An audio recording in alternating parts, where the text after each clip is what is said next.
in 2008, the original Mount & Blade not only gave the fans of medieval kingdom management games a fun and engaging experience, but it also revolutionized medieval combat gameplay. The sword and shield combat wasn't just a typical hack and slash that was the norm in other RPGs, but the timing, the direction, and the accuracy of each attack and block mattered.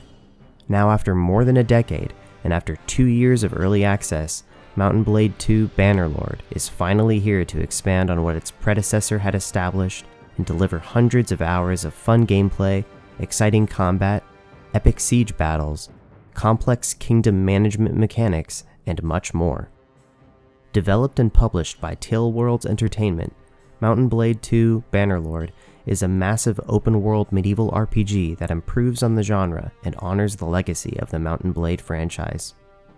I've been playing Mount & Blade II since it was released 2 years ago in early access, and there are 2 important observations about the development process of the game that I need to mention before reviewing it.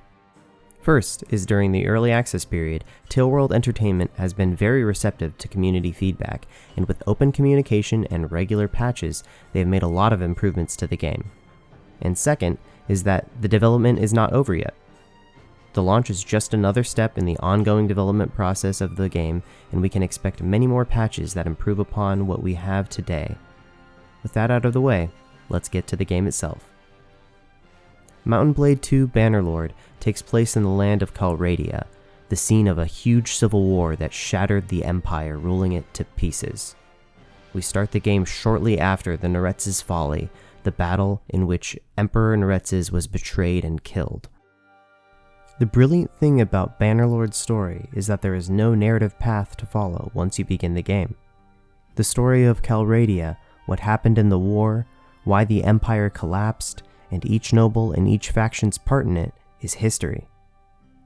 Once we start the game, we tell our own story. Who we ally with and who we oppose, who we help and who we betray, the peace we bring or the wars we wage adds up to our story. This is the purest form of role-playing in games. Although we have the typical leveling, skills, and equipment system that one would expect from an RPG title, telling your own story with complete autonomy is something that is often left behind in the transition from tabletop RPGs to video games. Mount & Blade II creates the perfect setting, with a rich history, various characters, and an ongoing conflict, and leaves the rest for the player to decide. While the dialogue system is limited in options and variety, the actions we take have more than enough impact to forge a unique path each time we start a new game. An important aspect of telling unique stories is through creating and leveling up our character.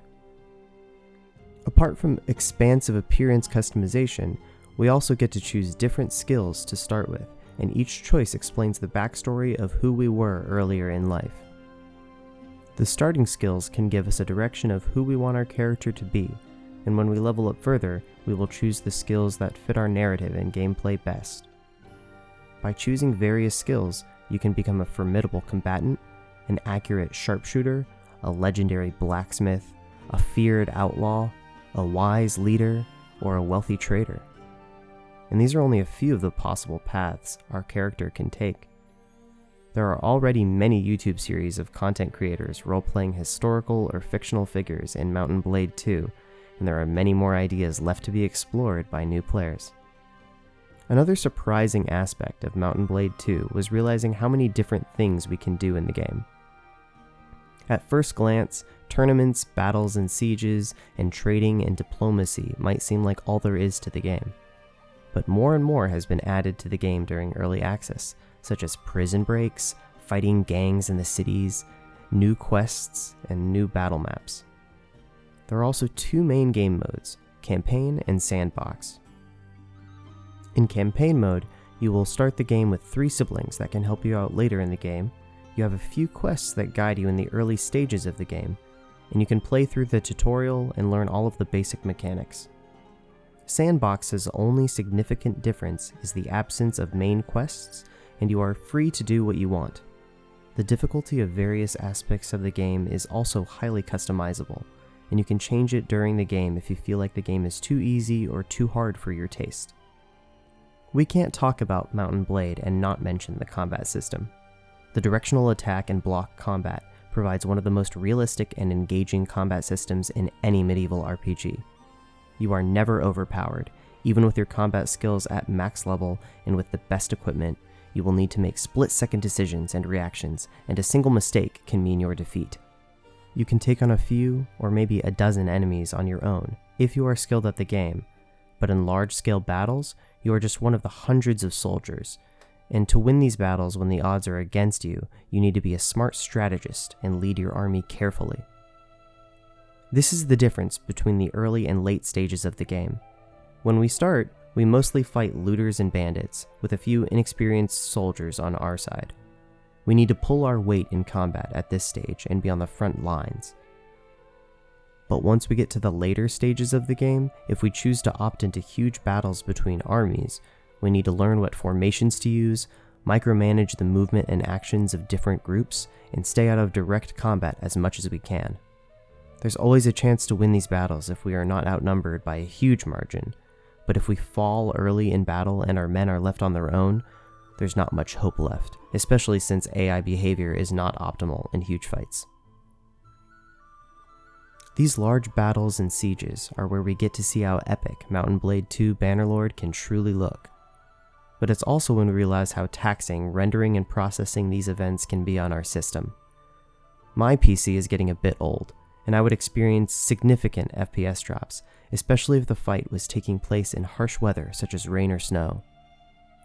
The performance has improved immensely during early access, and we can hope it continues to do so after launch. But considering the scale of the world and battles, if you are not playing the game on a high-end PC or console, you might need to sacrifice some quality for better performance. The game's sound design also affects these epic moments in battle. The sound of clashing swords, swooshing arrows, and trampling of the cavalry can be really immersive in the heat of the fight. Voice acting was missing for the majority of early access, but even after launch, not all NPCs and dialogues will have voice acting, and it's limited to main quests in campaign mode and certain lines such as greetings and introductions to NPCs.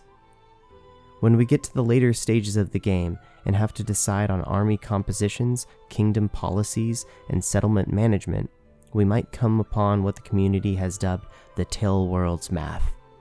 Tailworld's Math is when certain features in the game, such as policies, skills, or general descriptions, don't do what they're supposed to.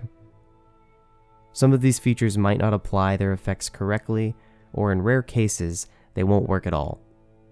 Most of these bugs have been resolved in the patches before launch, but considering the scope of the game, it's possible that some of them persist, at least until future patches. None of these bugs are game-breaking. You might not even notice that some of them aren't working properly, but they might be a nuisance for the hardcore players who want to min-max every aspect of their gameplay. Mount and Blade II Bannerlord is a massive game. If you are a fan of the medieval theme, challenging combat, and complex systems, you can enjoy hundreds of hours in the game trying out different playstyles and conquering Calradia through different means. It has the flaws, the performance can be taxing on older system, and among tons of different features some might not work the way they were intended to. These issues can sometimes lead to frustrating moments, and as one of our editors who also played the game during early access perfectly described, I mostly love and sometimes hate this game.